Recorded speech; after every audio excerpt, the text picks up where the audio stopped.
지난 시간에 저희가 짐승의 표에 대해서 조금 알아봤었죠. 짐승의 표의 그 짐승의 뿌리, 짐승의 표.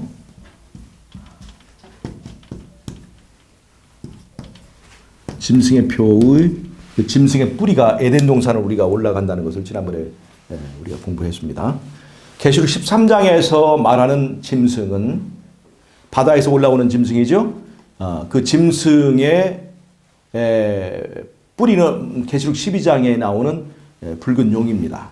여자가 아이를 낳으려 할 때 삼키려고 하는 그 붉은 용은 옛뱀 곧 마귀 사단이라고 하는 그 사단을 말하는 것인데, 옛뱀이라고 한다면 바로 어디냐면 창세기 3장 15절에 나오는 여자를 유혹하여서 이제 범죄하게 만들었던 그 사단이 배후에 있던 그 뱀을 말합니다. 그래서 에덴 동산에 있는 그 뱀이 이 짐승의 뿌리라고 하는 것을, 짐승의 표의 뿌리라는 것을 우리가 알 수가 있어요. 그래서 선악과 사건이라고 하는 것은 그들의 선택을 통해서 하나님같이 되느냐 아니면 짐승화 되느냐의 선택이라고 하는 것을 우리가 알 수가 있습니다. 그래서 마지막 때의 이 짐승의 우상을 사고 우상을 세우고 짐승의 표를 강요하는 이 영적인 선악의 대쟁투는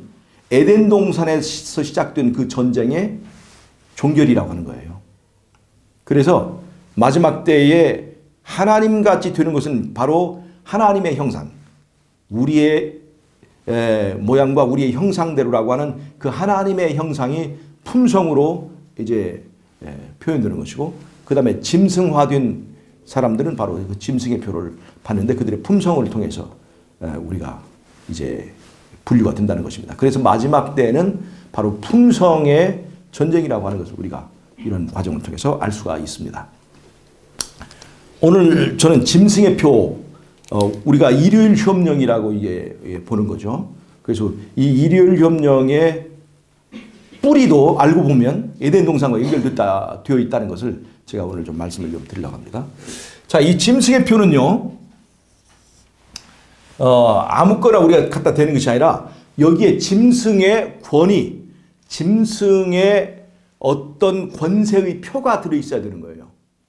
그래서 이제 카톨릭이 자신의 권위, 권세를 가장 잘 표현하는 것이 바로 그들이 예배일을 토요일에서 일요일로, 일곱째 날에서 첫째 날로 바꾼 것이라고 그들의 권세를 주장하기 때문에, 그래서 첫 번째 거기 일요일 신성설에는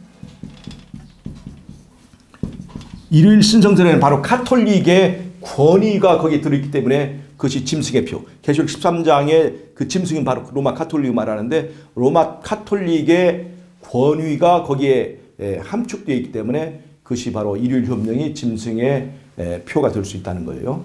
그 다음에 두 번째, 짐승의 표는 받기가 쉬워야 됩니까? 어려워야 됩니까? 이 짐승의 표는 받기가 쉬워야 돼요. 사람들이 굉장히 그걸 공포스럽게 생각할 대상이라든가 그런 것이 돼서는 안 되는 거예요. 그리고 이 짐승의 표는 세상의 종교를 하나로 통합하기 위한 구심점이 되어야 됩니다. 그 통합이 어떤 까다로운 것을 주문하게 되면 통합이 될 수 없어요. 모든 종교가 다 그 받아들일 수 있는 하나의 조건이 되어야 되는 거예요. 근데 세상의 종교는 뭐 삼위일체나 또 다른 어떤 개념을 가지고 이 통합을 하게 되면 통합이 어렵습니다. 그런데 모든 종교가 다 수긍하고 받아들일 만한 것이 뭐냐면 일요일 예배라고 하는 거예요. 이거는 불교 신자도 거부감이 없고 또 이 모슬렘들도 거부감이 없고, 또 하나 믿지 않는 사람들도 이미 세계적으로 일요일을 공휴일로 인정하고 있기 때문에 거부감이 없는 그런 주제가 될 수 있다는 거예요. 이 일요일을 예배일로 하는 그것으로 세계 종교를 통합하는 데 쓸 수가 있고, 그 다음에 이 짐승의 표는 그것을 받는 일이 부담스럽지 않아야 돼요. 이미 이미 말하기 전에 이미 공유를 다 지키던 것들을 지키는 것을 조건으로 뭐가 주어지는 거예요? 매매하는 권리가 주어지는 거예요. 매매하는 권리.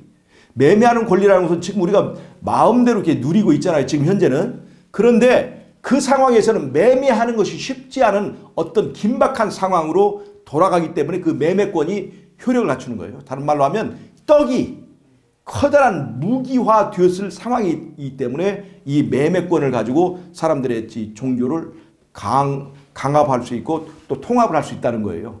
그것은 바로 이 전 세계적인 어떤 기근, 마치 요섭시대와 같은 어떤 기근이 확 돌면서 그냥 우리 경제가 주식이 붕괴되고 하는 그런 차원이 아니라 그런 어떤 빚의 문제가 아니라 그냥 사람의 생존과 관련된 기가 막힌 어떤 그 전 세계적인 어떤 기근이라든가 떡을 무기로 쓸 수 있는 그 상황이 됐기 때문에 매매권을 가지고 사람들의 종교를 강요할 수 있고 또 매매권을 가지고 종교를 통합할 수 있는 상황이 된다는 것입니다. 그럴 때 일요일을 지키는, 일요일을 인정하는, 일요일을 통해서 카톨릭의 권위를 인정하는 단순한 너무나 쉬운 조건을 제시하기 때문에 그리고 그 쉬운 조건에 따라오는 매매권은 너무나 고마운 것이기 때문에 이 짐승의 표는 결코 마귀의 모양이 아니라 세상을 구원하는 구원의 표로 이제 다가오게 된다는 거예요. 평화의 상징이 되는 거죠. 미국이 그들이 가지고 있는 식량의 무기를 자기만 사는 것으로 쓸 수 있음에도 불구하고 이것을 전 세계의 사람들을 구원하기 위해서 방출하는 거예요. 그러니까 이것은 칭찬받을 일입니까? 비난받을 일입니까? 아주 칭찬을 받으면서 이 짐승의 표는 참된 종교, 이것이야말로 진짜 이 세상에 하나님이 원하시는 정말 평화로운 이 종교가 이제 세워지게 되는 겁니다. 그래서 이 평화의 상징으로 오게 됩니다. 결코 무슨 마귀의 모습, 무슨 뭐 이상한 베리칩을 막 강요하면서 그것이 막 뇌를 조종하고 한 그런 것이 아니라 사람들이 정말로 박수를 치고 그 다음에 찬양을 받으면서 등장하는 것이 바로 이제 이 짐승의 표라는 거예요.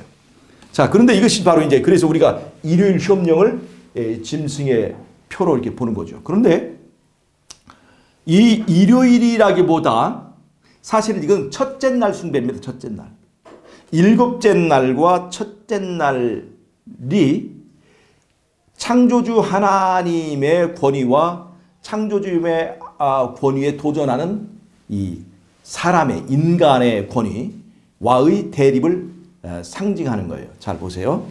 자, 이 일요일과 안식일 그것은 바로 일곱째 날과 첫째 날의 대립입니다. 일곱째 날과 첫째 날이에요. 자, 한번 봅시다. 1, 2, 3, 4, 5, 6, 7. 일곱째 날이 안식일이죠. 안식일이죠. 아담이 몇째 날에 만들어졌어요? 여섯째 날에 만들어졌어요. 이날에. 아담이 여섯째 날에 만들어졌습니다. 그러면 바로 아담이 첫 번째 맞는 안식일은 아담에게 있어서는 첫날인 거예요.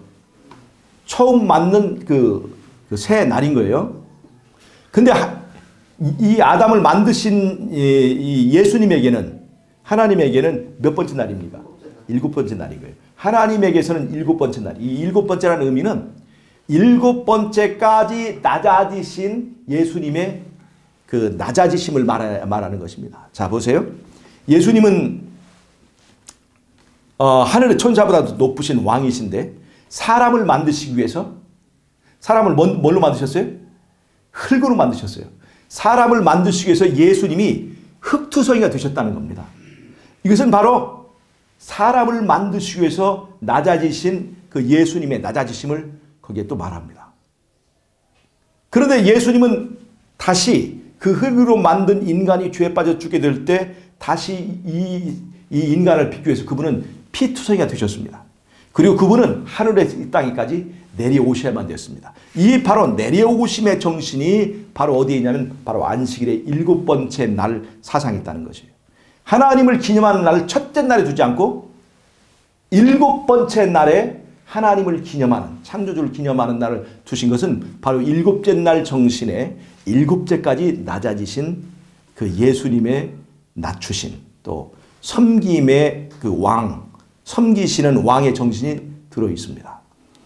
그 일곱 번째까지 낮아지신 그 예수님과 우리가 언약하게 되므로 우리는 바로 그날이 바로 첫째 날이 되는 거죠. 예. 첫째가 되는 만물의 영장이 되는 그런 특권이 바로 안식일에 있어서 안식일은 하나님이 우리를 높이시기 위하여 일곱 번째까지 낮아지신. 그래서 예수님이 우리와 언약을 맺는다는 것은 그분에게는 굉장히 낮아지심을 말하고 우리는 아주 높은 지경에까지 높여지는 첫 번째로 높여지는 바로 의미가 있다는 것을 우리가 알고 있습니다. 예수님과 하나님과 사람 사이의 언약이 바로 안식일의 그 언약의 그 날이죠. 특징이죠. 그래서 그 언약은 바로 그냥 성립된 것이 아니라 하나님이 일곱째까지 낮아지신. 사람은 그 하나님의 낮아지심의 은혜를 힘입어서 우리가 첫째로 높아지는 그런 의미가 있다는 것입니다. 그것이 바로 안식일의 의미예요. 그래서 일곱째 날은 하나님의 낮추시고 섬기는 그 왕의 의미가 들어 있습니다. 그런데 사단은 낮추는 왕이 아니라 자기 스스로 높고자 하는 자기를 첫째로 높이는 그런 정신을 가진 그런 왕이 되려고 했습니다. 자, 보세요. 그래서 마지막 때 일요일 점령의 의미는 바로 이런 의미에서 볼 수 있어요. 자기를 높이고 스스로 하나님같이 되려고 하는, 그러니까 자기 성전에서 스스로 자기를 보여 스스로 하나님이라고 하는 정신이 바로 이 적그리스도의 정신이고 사단의 정신인데 그것은 바로 첫째가 되려는 정신입니다. 으뜸이 되는 정신이거든요. 그래서 일요일과 안식일의 대비는 창조주와 사람 사이, 사람의 권위와 창조주의 권위 사이 대립이 되기도 하지만 바로 그 왕의 속성에 관한 특징이 거기 나타나 있어요. 일곱 번째까지 낮아지고 섬기는 왕과 높아지고자 하는 그런 왕의 그 대립이라고 하는 것을 우리가 볼 수 있습니다. 자, 그런데 보세요. 이 짐승의 표가 에덴 동산까지 우리가 연결되어 있고 에덴 동산의 선악과와 그것이 맥이 통한다는 걸 우리가 지난번에 말씀을 드렸잖아요. 자, 보세요. 선악과는 선악과는 뭐가 있냐면 먹지 말라라고 하는 법이 있었습니다. 즉 짐승의 표는 뭐가 관련되어 있냐면 법과 관련이 있어요. 즉 짐승의 표와 에덴 동산의 선악과와 관련이 있는데 그 선악과는 바로 무엇과 관련이 있어요? 법과 관련이 있습니다. 그 다음에 안식일도 뭐예요? 법입니다. 법이에요. 그래서 일요일 신성사는 바로 이 법에 대한 도전이에요. 그 다음에 또 하나, 선악과에서의 그 범죄의 동기는 뭐냐면 하나님같이 되려고 하는 거예요. 자기를 높이는 것이 첫째가 되려는 것이거든요. 그러니까 선악과 사상 속에 첫째가 되려는 사상이 있습니다. 그것이 바로 주일 중에서 첫째 날을 숭배하는 그 정신으로 이제 녹아져 있다는 것입니다. 자, 그 다음에 또 하나, 갈라디아 4장 4절을 보면 한번 찾아서 읽어보겠습니다. 갈라디아 4장 4절을 보면 때가 참에 하나님의 아들이 임하여서 우리를 죄에서 구원하셨다는 얘기가 그 갈라디아 4장 4절에 있습니다. 한번 잘 보세요. 갈라디아 4장 4절입니다. 때가 참에 하나님이 그 아들을 보내사 여자에게서 나게 하시고 율법 아래 나게 하신 것은 예, 쭉 읽어보세요. 율법 아래 있는 자들을 속량하시고. 자, 여기까지만 보겠습니다. 자, 여기 보세요. 예수님을 우리의 구원자로 제시한 것은 창세기 3장 15절에 나왔습니다. 근데 그분이 바로 오셨어요? 바로 오지 않고 때가 참이라고 그랬어요. 그럼 때가 찰 때까지, 그때에 어떤 것이 역할을 했어요? 율법이라고 하는 것이, 율법이 주어져 가지고 율법을 통해서 인간의 무력함을 깨닫게 만들었죠. 그리고 나서 때가 참에, 이 때가 참에 바로 그때 예수님이 오셔서 우리를 구원하신 거예요. 즉 율법이라고 하는 것이 먼저 있었어요. 상당히 긴 시간이 동안 있었죠. 인류 6천년 역사 속에서 4천년이라고 하는 기간이 인간이 율법의 행위로는 구원을 얻을 수 없고 무언가 구원자가 있기 전에는 우리는 절대로 율법의 요구를 채울 수 없다는 것을 스스로 깨닫기에 충분한 시간을 줬습니다. 그동안의 율법주의로 구원을 얻으려고 했던 수많은 시도가 이건 무의미한 것이고 허무한 것이라는 것을 충분히 깨달았을 때에 그때 마지막에 때가 참에 예수님 하나님의 아들이 오신 거예요. 자 보세요. 인간이 범죄한 그 날이 첫째 날일까 둘째 날일까 아니면 일곱째 날일까 우리가 이렇게 따져볼 수 있잖아요. 자 봅시다. 이걸 한번 좀 보세요. 인간을 만드신 날은 몇째 날입니까? 여섯째 날이죠. 여섯째 날. 자 여섯째 날. 여섯째 날인데 아담은 몇 시에 만들었을까요? 몇 시? 12시. 잘 보세요. 하와가 만들어진 창조된 시간은 확실하게 알 수 있습니다. 3시. 예, 그것이 우리가 유대 시간으로 제9시예요. 왜냐하면 예수님이 십자가에서 창에 찔린 시간이 제9시예요. 즉 옆구리 상처를 입은 것이. 그러면 하와가 태어날 때 아담이 옆구리 상처를 입었죠. 아담이 옆구리 상처를 입은 것이 바로 예수님이 십자가에 돌아가신 시간과 이 표상적인 관계를 통해 볼 때 연결된다고 보면 이 여섯째 날에 그 하와가 태어난 날은 제9시입니다. 그럼 아담은 그 전에 만들었어야죠. 그 전에. 같은 날 다 만들었는데 제 여섯 번째 날 6일째인데 그럼 9시보다 앞선 시간이에요. 그럼 몇 시일까? 우리가 이걸 볼 수 있어요. 아담이 태어나기 전에 자 모든 창조에 하나님께서 창조물의 주인공으로 누구를 세우셨습니까? 사람이죠. 사람 중에 누구예요? 하나님 형상을 닮은 아담이 주인공이죠. 그럼 주인공이 무대에 등장하기 전에 모든 무대가 다 만들어져야 돼요. 그래서 아담이 등장하기 전에 모든 하늘과 땅과 나무와 그 모든 세팅과 무대가 다 만들어졌습니다. 무대가 다 만들어졌어요. 여섯째 날까지. 즉 아담이 만들어지기 전에 심지어 땅의 짐승까지 여섯째 날에 다 만들어졌어요. 그러니까 모든 무대와 세팅이 완벽하게 만들어졌어요. 그러면 이제 맨 마지막에 누가 등장해야 돼요? 주인공이 등장해야 되는 거예요. 그럼 주인공이 등장할 때 스포트라이트가 제일 밝아야 됩니까? 희미해야 됩니까? 제일 밝아야 되죠. 그럼 제일 밝은 때가 언제예요? 12시에 12시. 그것이 바로 시간으로 말하면 제6시예요. 제6시. 제6시. 제6시. 제6시예요. 제6시. 그래서 6이라고 하는 숫자는 바로 그래서 사람과 관련이 있어요. 이렇게 보면. 여섯째 날 제6시. 제일 환하게 제일 햇빛이 밝을 때 하나님의 형상을 닮은 하나님의 형상을 닮은 하나님의 아들이 태어날 때 가장 밝은 빛을 이제 밝혀주셨단 말이에요. 그게 제6시예요. 그럼 하와는 왜 제9시에 태어났을까? 제9시는 하루 중에서 제일 밝은 시간은 제6시지만 하루 중에서 제일 따뜻한 시간은 3시예요. 예, 제9시예요. 제9시. 그러니까 하나님께서 남자를 위해서 여자를 만들었죠. 남자를 위해서 여자를 만들 때 여자의 기능이 뭐냐면 따뜻함이에요. 따뜻함. 즉 남자가 따뜻하게 안식할 그 안식처로 바로 이 여자를 만드신 거예요.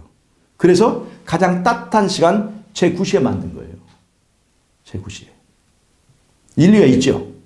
이거는 성경에 나와 있는 것도 아니고 이거 무슨 교리로 하는 것도 아니고 그냥 이렇게 맞춰보니까 일리가 있으면 그냥 저기 하고 이것이 진리라고 말하는 건 아니에요. 그냥 일리로 하는 거예요. 근데 충분히 우리가 이해가 어느 정도 되죠. 그런데 말이에요. 인간은 여섯 날을 만들었어요. 그런데 그러니까 만들어질 때는 아담이 먼저고 하와가 나중이에요. 근데 범죄할 때는 누가 먼저 했어요? 여자가 먼저 했고 남자가 나중이었어요. 같은 날 했죠. 아담이 범죄한 시간은 우리가 확실하게 알 수 있습니다. 아담이 범죄한 시간은 아담이 범죄한 시간이 뭐냐면 아담이 선악과를 따먹을 때 아담은 선악과가 좋아서 먹은 거예요. 여자와 함께 죽으려고 먹은 거예요. 여자와 함께 죽는 걸 선택했어요. 여자와 함께 죽은 시간. 그것이 바로 언제냐면 바로 십자가에서 예수님 죽으신 제9시예요. 그러니까 아담이 제9시에 선악과를 따먹었어요. 그때 인간이 죽게 된 거예요. 아담이 함께 죽으려고 했던 거예요. 그런데 그럼 하와는 그 전에 조금 전에 이제 먹었다는 말 수 있죠. 근데 단서가 있어요. 뱀이 여자를 유혹할 때 어떻게 했어요? 여자의 미모를 자랑했잖아요. 여자의 미모를. 그러니까 여자의 미모가 가장 눈부시게 이쁠 때는 조명을 제일 잘 받았을 때. 조명을 제일 잘 받을 때. 제일 그 아름다운 미모가 가장 밝은 빛에 환하게 반사되었을 때. 그것이 언제냐면 바로 제6시라고 하는 거예요. 제6시. 제6시. 제6시 가장 하와의 미모가 이렇게 잘 반사되었을 때 그 여자의 미모를 칭찬함으로 우쭐거리게 해서 그들의 판단을 어둡게 해서 여자가 선악과를 따먹게 한 거예요. 그리고 제9시. 그 다음에 아담이 하와와 함께 죽기로 결심하고 선악과를 따먹었습니다. 그것이 바로 예수님의 십자가에서 죽으신 시간과 일치하는 거예요. 그럼 시간을 우리가 이렇게 일치할 수 있죠. 그럼 몇 번째 날일까? 저는 그것이 바로 첫 번째 날이라고 봐요. 7째 날은 예수님의 낮아지심의 그런 날인데 아담과 하와가 뱀의 유혹을 받아서 선악과를 따먹을 때 그 정신은 어떤 정신이었습니까? 하나님같이 되려가는 그 첫째가 되려는 정신이었거든요. 그러니까 사단이 범죄를 이렇게 유혹할 때 이것은 예수님과 사단과의 영적인 전쟁이기 때문에 그 날과 숫자에 그들은 큰 의미를 두고 이것을 했다는 거예요. 7째 날이 예수님의 7째까지 낮아지고 섬기는 정신이 거기 들어있다면 사단은 하늘에서부터 자기는 높고자 하고 자기가 스스로 하나님과 되려고 하는 정신을 가지고 있기 때문에 사단이 선호하고 택한 날은 바로 그 거사일은 그 7째 날 중에서 첫째 날이라고 볼 수가 있습니다. 그래서 첫째 날 12시에 그 다음에 오후 3시에 이렇게 인간을 쓰러뜨렸어요. 자 보세요. 그리고 나서 인간이 나타나는 현상이 뭡니까? 빛의 옷을 잃어버렸어요. 옷을 벌거벗게 됐단 말이에요. 벌거벗게 됐을 때 그들이 첫 번째 한 행동이 뭡니까? 무화과 나무 잎사귀로 수치를 가린 거예요. 그런데 무화과 나무 잎사귀는 우리가 영적으로 무엇을 말합니까? 자신의 행위, 자신을 가릴 수 없는 부질없는 행위를 말합니다. 무화과 나무 잎사귀는 자신의 행위로 자기의 부끄러움을 가리려고 하는 율법주의를 말하는 거예요. 근데 무화과 나무 잎사귀를 그로 가리니까 이게 햇빛에 쪼이고 그날 저녁에 잠자고 뒤척뒤척 하다 보니까 그것이 다 어떻게 됐어요? 바스러져 없어지는 거예요. 그러기를 첫째 날, 둘째 날, 셋째 날, 넷째 날, 다섯째 날. 이 날이 지날 동안 그들이 반복적으로 이 무화과 나무 잎사귀로는 아무리 새 잎을 갈아대고 새 옷을 갈아입어도 이 무화과 나무 잎사귀는 우리의 부끄러움을 가릴 수 없는 것이다라는 것을 깨달을 수 있는 충분한 시간이 6일 동안 있었다는 거예요. 그리고 때가 차면, 이 때가 차면은 어떤 의미예요? 인간이 자신들의 율법적인 행위를 통해서 이 무화과나무 잎사귀로는 우리의 부끄러움을 가릴 수 없다는 것을 절실하게 느껴지게 될 그 정도의 충분한 실험의 시간이 지난 후 때가 차네. 무슨 말 알겠죠?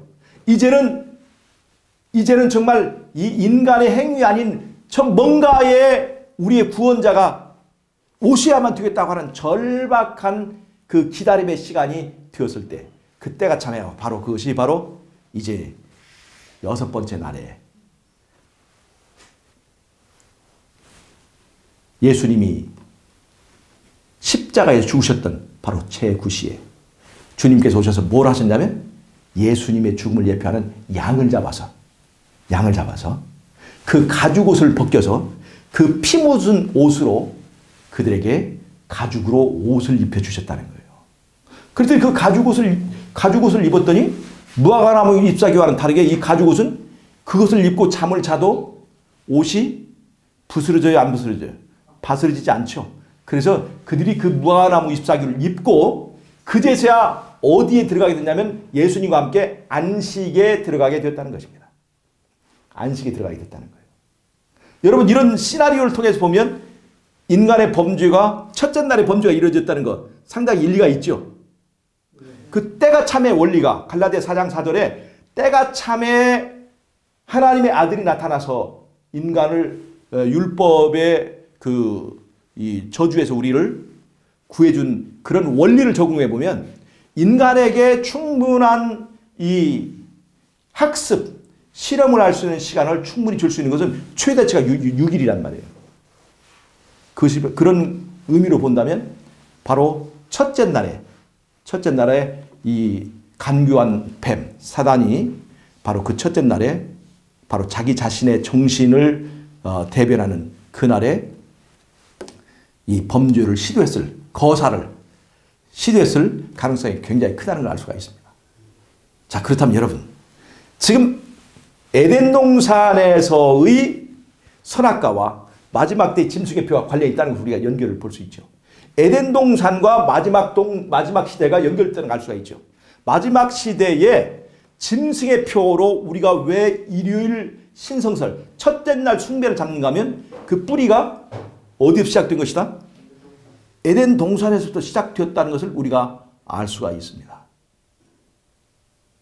그래서 이 일요일 신성설 다시 말하면 뱀의 권위, 사단의 권위가 뼈저리게 에덴 동산 아주 오래전부터 거기에 그 정신이 깃들어 있는 그런 것이었다는 것을 우리가 알 수 있고, 이것이 바로 마지막 때 첫째 날 숭배, 첫째 날과 일곱째 날 숭배의 차이에 의해서 창조주를 우리가 경배할 것이냐, 아니면 창조주가 아닌 피조물 중에 으뜸인 그 사단을 우리가 숭배할 것이냐, 피조물 중에 으뜸인 사단과 인간을 숭배의 대상으로 삼을 것이냐 하는 것에 대한 싸움이 바로 이 마지막 때의 짐승의 우상을 세우는 바로 마지막 때의 전쟁이라고 우리가 알 수가 있다는 것입니다. 여러분, 이런 것을 통해 본다면 지금 하나님께서는 우리가 마지막 때의 사태에서 그것을 분별할 수 있는 분별력을 알 수 있는 지혜를 에덴 동산에다 많이 두셨다는 걸 알 수가 있겠죠. 우리가 깊이 연구하고 살펴볼 필요가 있습니다. 단순히 어떤 일요일이냐 하는 요일의 문제가 아니라 첫째가 될 것이냐, 첫째가 되는 왕이냐, 섬기는 왕이냐에 대한 우리의 선택에 관한 문제라고 하는 것입니다. 여러분, 그래서 우리가 에덴 동산에서 선악과를 놓고 이제 고민했던 것처럼 우리도 고민해야 됩니다. 우리는 어떻게 하나님 같이 될 것이냐? 그것은 바로 우리가 내 스스로 하나님 같이 되려 하지 않고 내가 십자가의 예수님과 함께, 예수님이 7번째까지 낮아지시는 그 예수님과 함께 나를 낮추고 십자가에 못 박아서 완전히 내 안에 자아가 이제 소멸되고 내 안에 그 겸손하시는 왕이신 예수님이 우리 안에 왕으로 모셔지면 내가 그 예수님과 같은 겸손을 본받아서 우리가 하나님과 같은 하나님의 자녀가 될 수 있는 길이 있는가 하면, 스스로 내가 하나님과 되려 한다면 하늘과의 관계가 끊어지며 오고 하나님의 능력이 나한테 임할 수 없게 되어서 우리는 결국은 하나님같이 되려 했지만 결국 뭐같이 되는 거예요? 짐승화되는 겁니다. 짐승. 개띠, 소띠, 뭐 돼지띠, 이 띠에서 벗어나지 못하는 거예요. 그 운명에서. 12지는 계속해서 반복돼요. 사람들은 모두 다 그 띠에 속하지 않은 사람이 없습니다. 그러나 우리는 이제 예수를 통해서 거듭난 사람은 띠로 사는 게 아니라 지파로 사는 거예요. 지파. 하나님의 지파로 사는 것입니다. 그래서 하나님의 표를 받은 사람들은 지파의 표를 받는 거고, 짐승의 표를 받은 사람들은 짐승화되어서 짐승과 같은 그 본능으로 살고, 먹는 것 떡에 이제 머리 굽히고 말씀대로 살지 않고 떡으로만 사는 사람이 되는 것이고, 그 다음에 짐승화된 품성을 우리가 나타낼 수밖에 없다고 하는 것입니다. 짐승이 된 인간, 그 인간은 이 세상에 살 수가 없습니다. 하나님께서 짐승들에게는 불을 다스릴 수 있는 권세를 주지 않았습니다. 짐승에게는 말을 할 수 있는 권세를 주지 않았어요. 짐승은 사람이 가진 것처럼 이런 지능을 가질 수가 없어요. 왜냐하면 짐승화되면서 그렇게 많은 지능을 가지고 불을 사용할 수 있게 되고 무기를 사용할 수 있게 되면 그 세상이 완전히 멸망하게 되고 지옥이 되기 때문에 다스리는 자, 왕이 될 자는 하나님의 자녀가 되는 것 외에는, 하나님의 자녀 외에는 절대로 이제 왕이 될 수가 없습니다. 그래서 이 세상에서 섬기는 자가 그 섬김을 받는 왕이 되려면, 예수님과 같이 하나님의 보좌를 나누는 그런 왕의 족속이 되려면, 왕 같은 제사장이 되려면 우리는 절대로 짐승화돼서는 안 됩니다. 짐승화되는 것이 아니라 우리는 하나님과 같은 형상을 가진 하나님의 자녀가 되는 수밖에 없어요. 그것을 위해서 하려면 내 스스로 하나님같이 되려고 하는, 바로 내 안에 있는 잘난 채, 내 안에 있는 높고자 하는 마음, 내 안에 있는 이기심, 이것이 소멸되지 않는 이상 절대로 우리는 짐승의 표를 피할 수가 없습니다. 예. 그래서 오늘 이 우리가 당면하는 마지막 때 이 전쟁은 정말 에덴 동산에서 시작된 이 뿌리 깊은 전쟁이기 때문에 우리는 에덴 동산에서부터 전해져온 뿌리 깊은 기별을 우리가 품고 살아야 되겠습니다. 그것은 바로 우리가 이제 피조물을 숭배하는 것이 아니라 우리 창조주를 숭배하고, 그 창조주를 숭배하는 그 기념인 안식일을 존중하고, 그 안식일에 내가 언약을 맺어서 둘이 하나가 되는데, 그 언약을 위해서 예수님은 7제까지 낮아지고, 그 낮아지신 예수님과 내가 언약함으로 나는 첫째가 되는 그런 놀라운 의미를 우리가 깨닫고, 또 그 하나님께 주신 그 언약의 풍성한 축복에 참여하는 저와 여러분이 되시기를 바라면서 오늘 말씀을 마치도록 하겠습니다. 아멘.